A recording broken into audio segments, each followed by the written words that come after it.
the Cannabis Business Coach.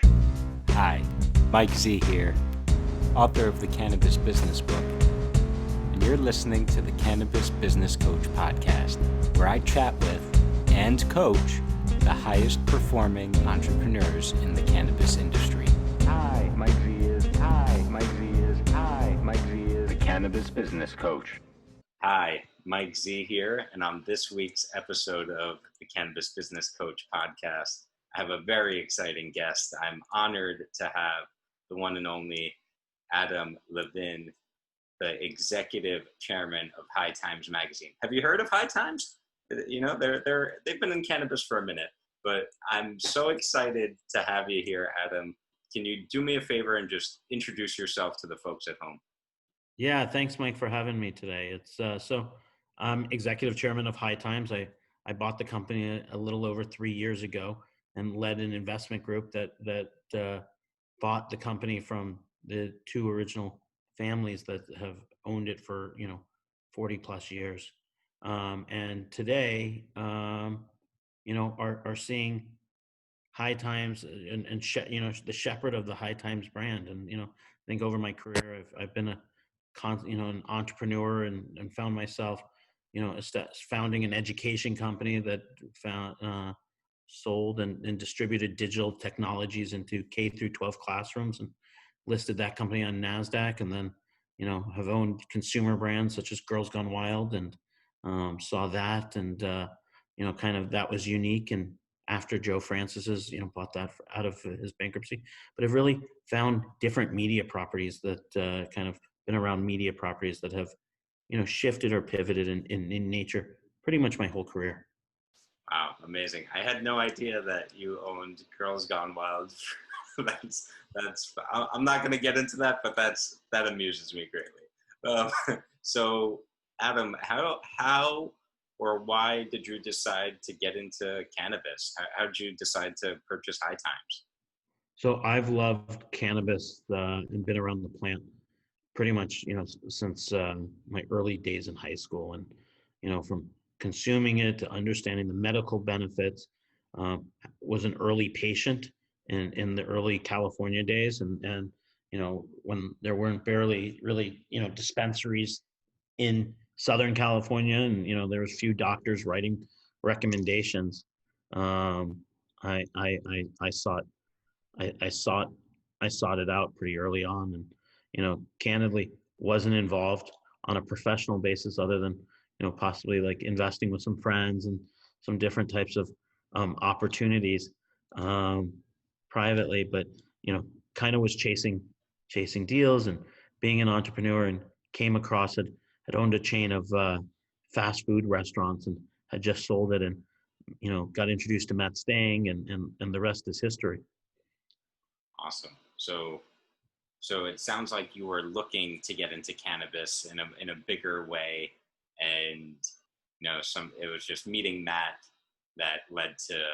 Yeah, no, I was always chasing opportunities, and so you talk about Boxlight, which is the company, the technology company, or Girls Gone Wild, or any of the other consumer brands that we made investments in and eventually either transacted with. But when I saw High Times, I thought it was this, and still believe that it was this 100-pound gorilla, and that there was nothing like High Times. And I remember kind of saying, like, there's no chance, talking to my brother, and my brother had like linked in with this with Larry Linetsky at the time, and he's been like, High Times. And so being the entrepreneur who always had a bong on his desk or like that, like having the ability to be involved and get involved in High Times was like, would have never been able to tell my 18-year-old self that 20 years later I would have had the opportunity to get involved with High Times. It was like a dream come true. So I remember, I can still tell you when I was writing the term sheet for the first offer to send Matt and the other investors, and at the time I was like, oh, this isn't going to happen, but I'll throw it out there, and we'll see. And look, 3 years later, look where we are. That's amazing. That's awesome. Cool. And so you suggested it. I think I said it, but my opinion is there's no brand in the cannabis industry with the stature of High Times. I mean, you could argue that, right? That's subjective, but I just don't know anyone that has the name recognition and the ethos and the legacy that High Times has. And so I'm curious, you said being the shepherd of that brand. What's it like being responsible for a brand that has, that legacy and all that history and means so much to the cannabis world? So it means a lot to a lot of people out there, and has pushed for legalization for 40 plus years, and is fighting for criminal justice today, and still fighting for legalization, but and doing what we can. But at the end of but the brand has to evolve as well, and so there's always there's a responsibility that comes with it, that where you also have to see the brand evolve so that you can maintain its position and stature, and its legacy. But you also, there's a fine line in saying, hey, you also want to stay true to the roots and where its legacy and where it stood from, and there's a fine line, and I'm sure many people think that we'll second judge decisions that we'll make, and I've heard publicly people second guess some of the decisions, but I see it. It's an amazing honor, and one that I don't take lightly, and still, no matter what the pressure or the stakes, I still love the opportunity, love the brand, love its heritage, and love all the personalities that have been associated with them, the past 40 plus years. And there's definitely personalities. No shortage of personalities in the cannabis world. So as a quick follow-up to that, I'm wondering, there are a lot of High Times haters out there, and I can only imagine having to be in your position where you're constantly being scrutinized by people who, more often than not have no idea what they're talking about. And so I'm just wondering for the entrepreneurs who might be listening to this or watching, what advice do you have to kind of ignore, like how does one ignore all that noise and stay focused?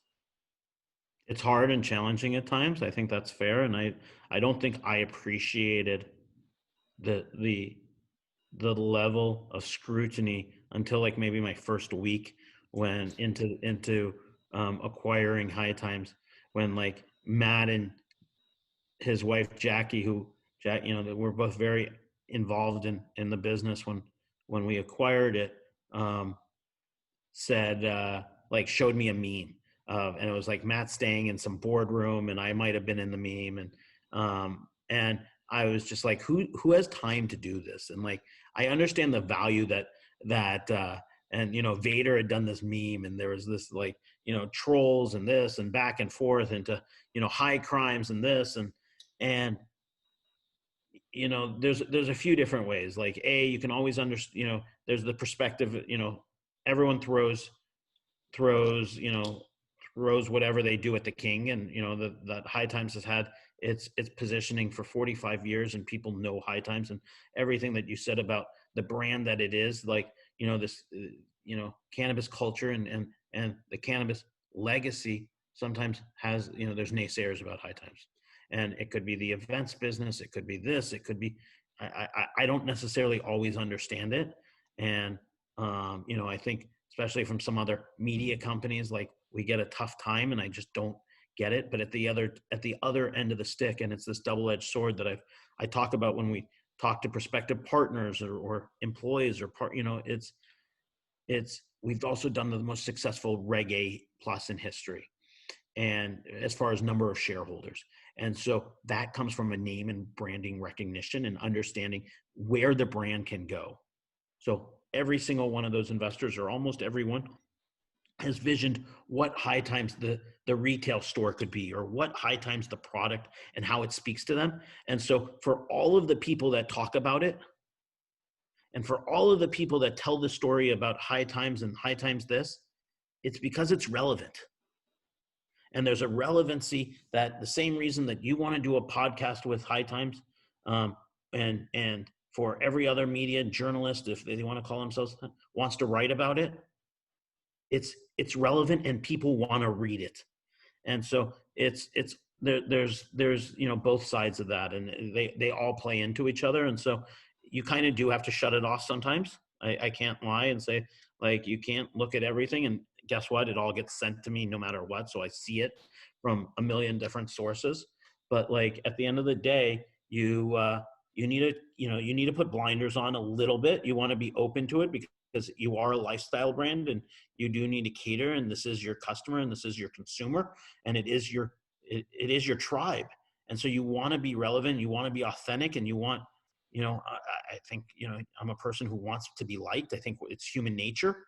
And, this is my business. And this is, I guess, not only my business, it's our business together as a community, because it is a brand that is relevant and so important to so many people. And I think you tapped on that, earlier and said that, and it's so true. So all of that plays in. And so, I think for the most part, it's all healthy and relevant. And then there's all the lies. And, you have, we bought an asset, this brand, we bought Chalice, and you have, Dougie, who's talking about this shit and just spreading lies. And it's neither here nor there. It's you got to put the blinders on. We're building something that I think so different than anything else out there. And I'm excited about our future, more excited than I've ever been, and excited about the roadmap that we're on. And we do have hurdles, and we do have obstacles that we'll have to get through. But I believe we know where we're going, and we know what we have to do to get there.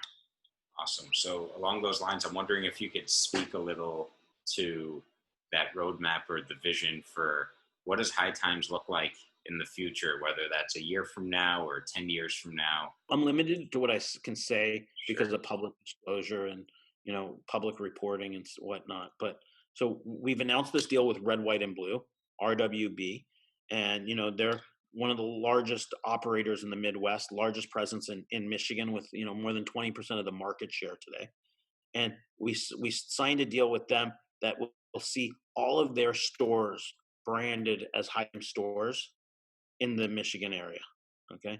In addition, they secured the license for Illinois and Florida, for High Times branded products, High Times branded retail establishments. And so if they win licenses, they'll brand them as High Times in Illinois or Florida over the next 12 months. So that's really exciting. And so right there through that partnership, you have 18 planned and operational stores. Now in California, we bought 2 stores in Northern California, in Lake Shasta and Redding. And then we've done, we did a transaction with Harvest that picked up the Have a Heart stores and some other Harvest assets. And that's been much talked about there. So, that's another 10 stores, assuming we get them all built and whatnot. And about half of them are, at different stages. So, we'll probably get most of them built, to be candid. And it's probably, but we're confident we know where we're going there, and that'll make us one of the largest, not the largest, I don't think, but one of the largest operators, especially branded. There's probably a few operators that we all don't know of, that don't hear, that all under different brands, but one of the largest branded operational platforms in California. Okay. And then you take the High Times brand, and we're looking at markets where we want to go into products and take these products, that we brought Peter Horvath on, who, Peter had previously worked at L Brands, The Limited, and probably one of the largest visionary minds in retail, like one of the, top visionaries in retail, and then had a short stint at GGB at Green Growth Brands. And that was a failure, candidly. But I think really when you look at what they did and what that team did, and we've been able to pick up Peter, and I think it's a coup to say, like, we hired Peter Horvath when we want to go into retail. And, you pick someone of that caliber up with this brand and this name recognition, and you have this licensing deal, this planned and operational stores. So that's 30 stores about, okay? And we haven't even, and that's just the last 6 months during COVID. And, that's 30 stores that will be open, call it the next 9 months. Okay. And we're looking at other opportunities. This is an exciting brand when you look at the growth. No one's seeing this brand. No one's talking about that. Okay. And so I don't get it. I'm excited to tell that story as the story, as the story progresses. And we're keeping our hand, just back to what you said. How do you operate with that noise? You keep your eyes down and you keep focused and you keep doing what you're doing because you believe in it. And we know what we're doing and we know, things are working, and things have taken longer, and we're fortunate that things may have taken longer than they did. Like, people want to say, why aren't you public? You talked about this Reg A, you did this. You know what? The Reg A's worked. We have a great shareholder base. We're still, there's so many cannabis companies that aren't in the position. Why in the cannabis world why are there haters? Why do we cheer on other people's demise? I don't think it's so true in every industry in the same regard. And maybe it's that it's so competitive and it's a dog eats dog world. And I get that. And listen, I'm as competitive as they get. So I understand. I don't know if we like where we are today, and we're excited about the future. Well, I'm glad to hear that, because I think as someone who is a High Times fan and is, also competitive, but I want to see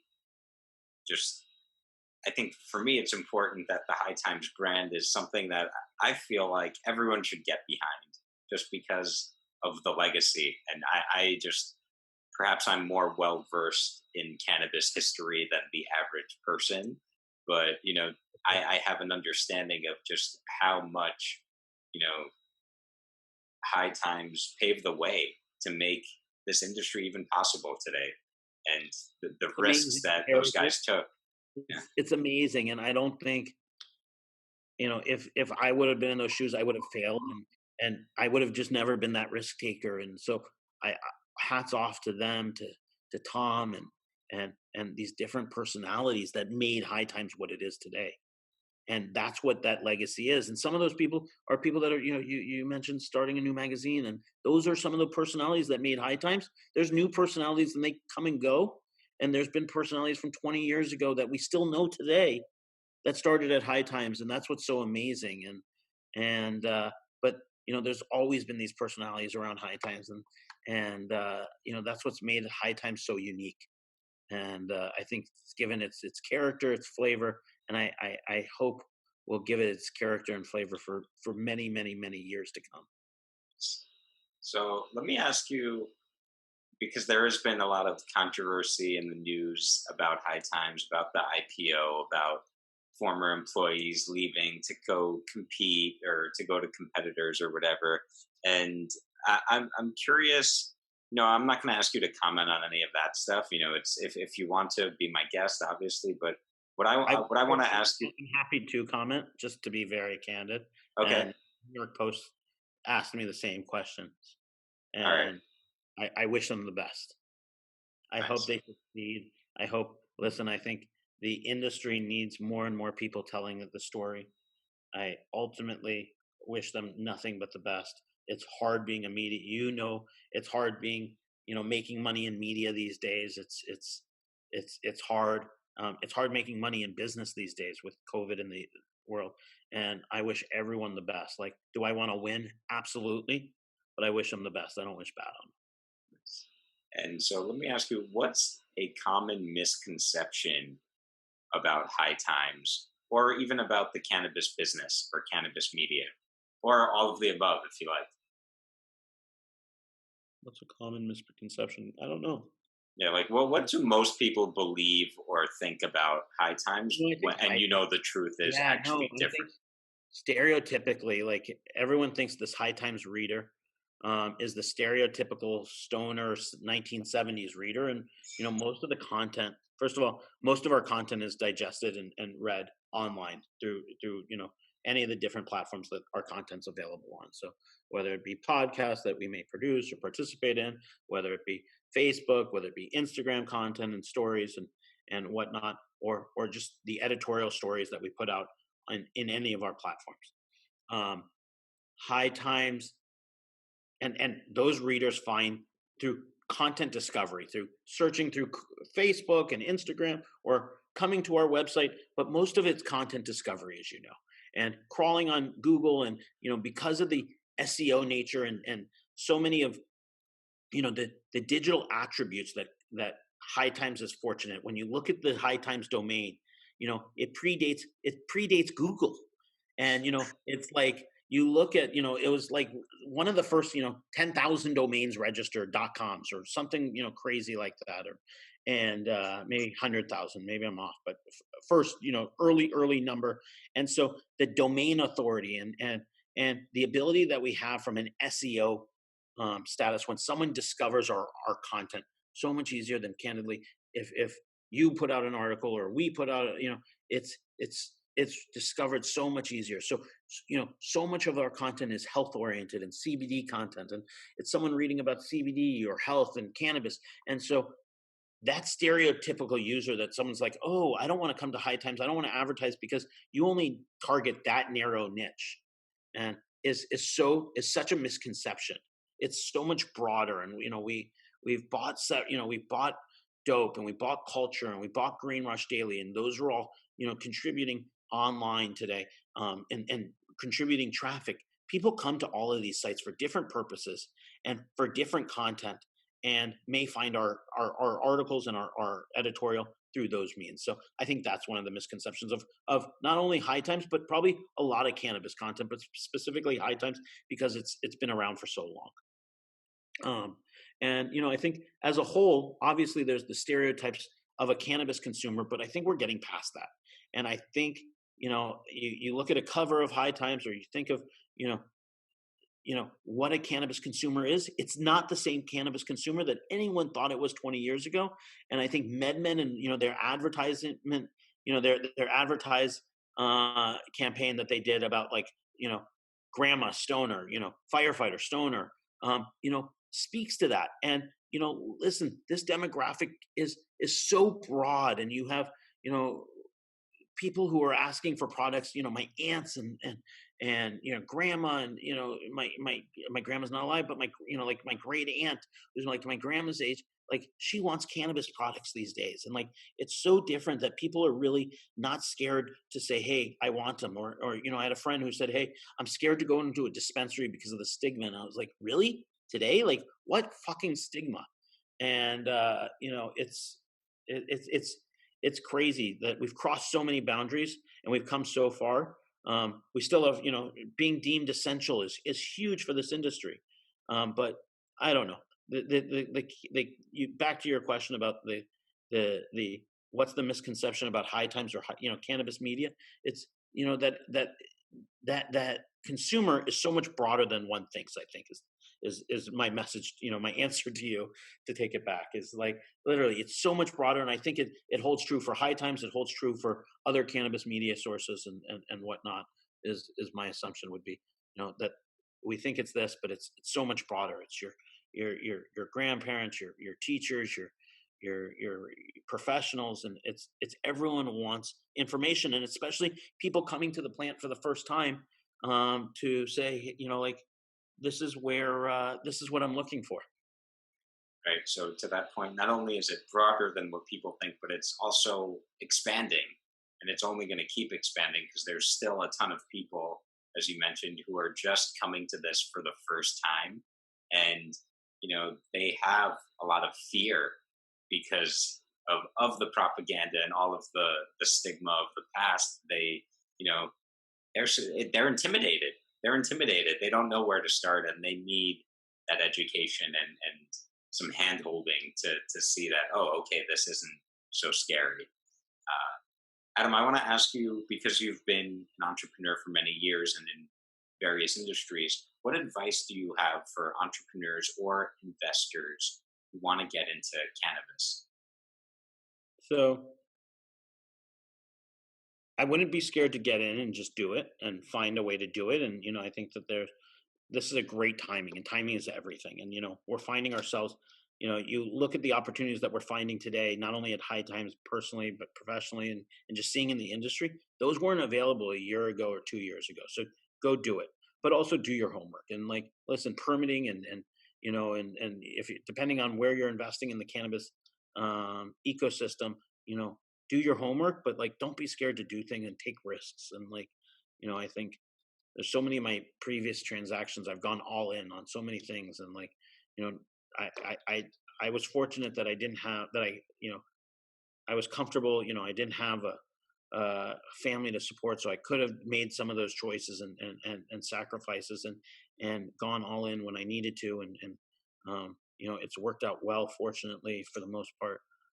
But it's don't be scared to take risks, I think is the best things that I can take from my experiences personally. And maybe it's not for everybody. I would agree with both of those. And then last question before I let you go to your meeting. What's your highest power that has allowed you to succeed? I don't know, maybe my ADD and being all over the place and thinking of just thinking being scattered in some ways and free flowing in my thought process. But I also am fortunate that I have the structure and discipline to kind of rein me in a little bit, and the people I work with and my partners but looking at a lot of different opportunities, meeting people. I mean, definitely from strength is the connections in the community that I've built and in doing deals. And I look at some of the opportunities we're doing today at High Times. It's bringing in people from 15 years ago and some of these resources and the people, the investors that I brought into High Times. Many of are people I've met over the years, or friends and family, so I think it's the community that you keep. And I think that's kind of, I don't know if that's a superpower or but it's my superpower. So Adam, I want to get you to your next meeting on time. So we'll have to do part 2 at a later date. But I want to thank you for dropping in and chatting with me and sharing some updates. And absolutely. And thank you for modeling that bong hitters hat. I love that hat.